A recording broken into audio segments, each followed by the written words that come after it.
US President Donald Trump has given European countries 3 weeks to agree on Ukraine's capitulation, or he threatens to withdraw US troops from the European continent. This was written by Finnish MEP from the EEP group, member of the European Parliament's Foreign Affairs Committee and EEP coordinator for EUDS issues, Mika Aaltola. Newsweek reports.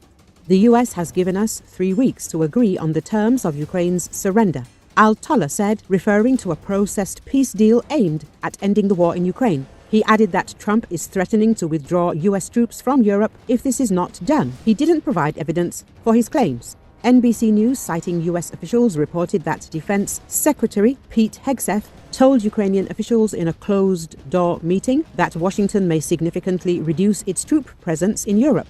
The report is based on sources with knowledge of private discussions between the Trump administration and the Ukrainian government. Days after Trump was sworn in for a second term as US president, a European diplomatic source told a leading Italian news agency that Trump planned to withdraw roughly 20,000 US troops from Europe.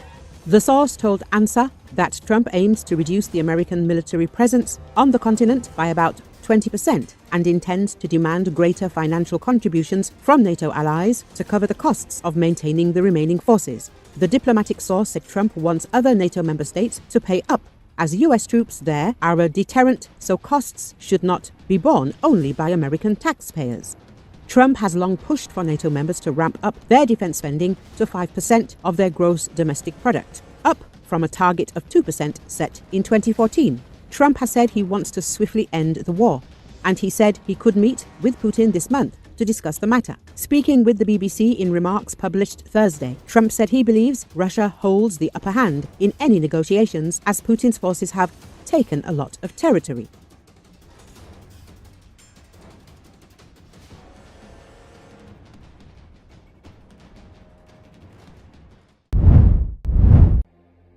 French President Emmanuel Macron has said he intends to tell US President Donald Trump, whom he'll meet at the White House on Monday, not to be weak in the face of Russian President Vladimir Putin.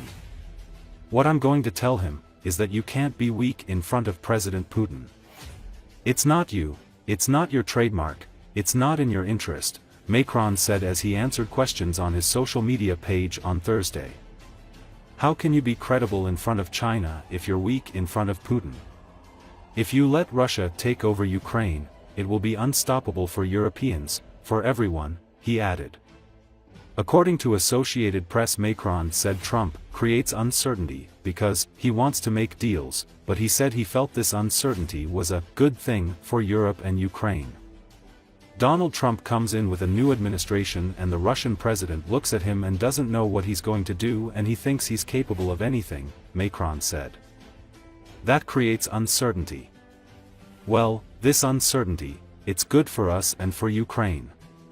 His comments follow Tuesday's meeting between top US and Russian officials who held their most extensive high-level engagement since Moscow sent troops into Ukraine to discuss ending the war. Both Ukraine and Europe were sidelined from those discussions. In response, Macron invited a small number of hand-picked European leaders to the Élysée Palace for their own discussions. Political and military leaders in Europe are also fleshing out details of a plan for European forces to help ensure Moscow does not attack again. After months of quiet discussions, the proposal has become increasingly public. It will likely be on the agenda when British Prime Minister Keir Starmer and Macron, two major backers of the idea, visit Washington on separate days next week for talks with Trump.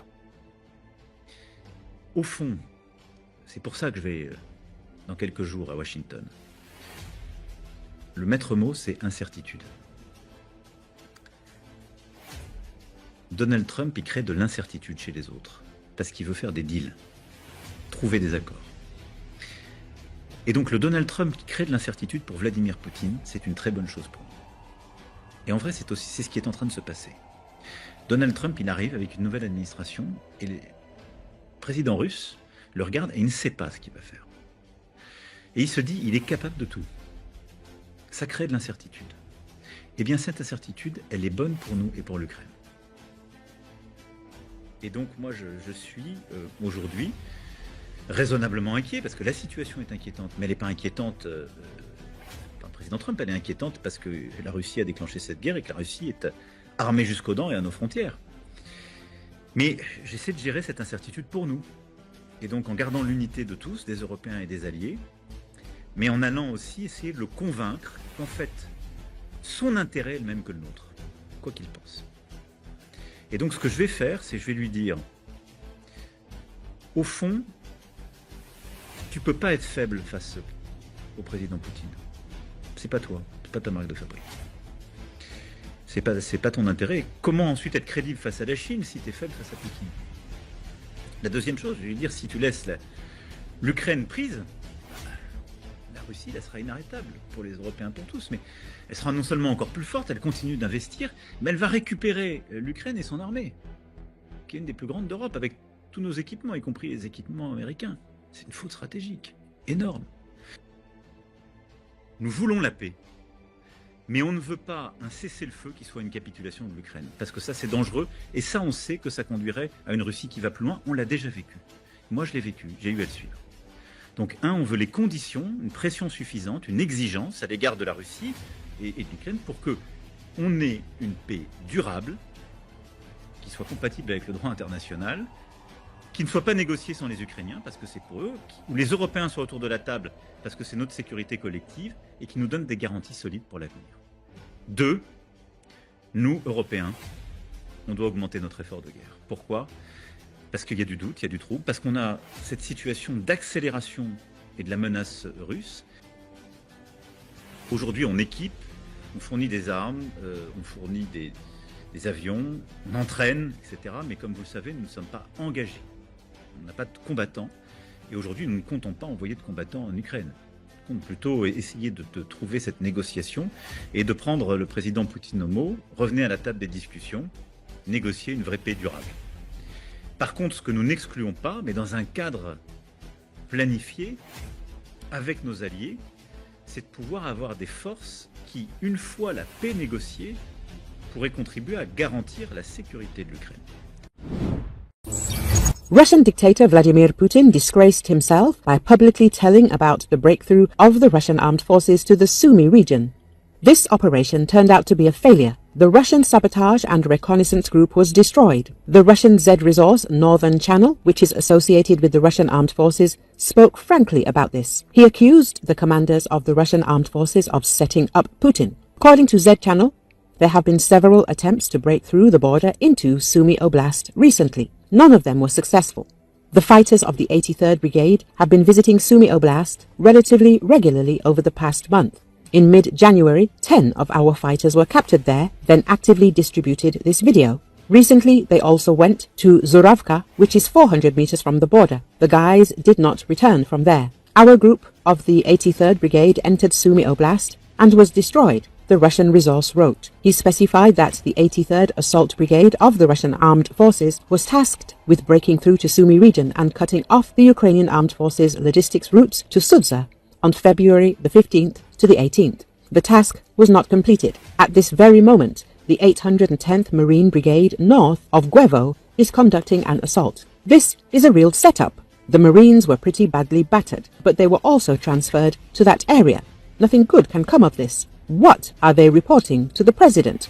Z Channel wrote. It should be noted that Putin's words were also refuted by Dmitry Likovy, an officer of the main communications directorate of the Armed Forces of Ukraine. He noted that the Russians tried to advance across the border in the Nikolaevo-Darino-Zuravka section. There, they were met by the Armed Forces of Ukraine, and the enemy sabotage and reconnaissance group was defeated. There is no reason to panic, the officer assured. The head of the Center for Countering Disinformation under the National Security and Defense Council of Ukraine, Andriy Kovalenko, said that success of the Russian armed forces near Kursk, which the military reported to Russian dictator Vladimir Putin, does not actually exist. There is no large-scale offensive of the Russian army in the Kursk direction. Kovalenko, commenting on his words, reported that last night a Russian sabotage and reconnaissance group tried to penetrate the Sumy region. They were met by the Ukrainian armed forces and destroyed.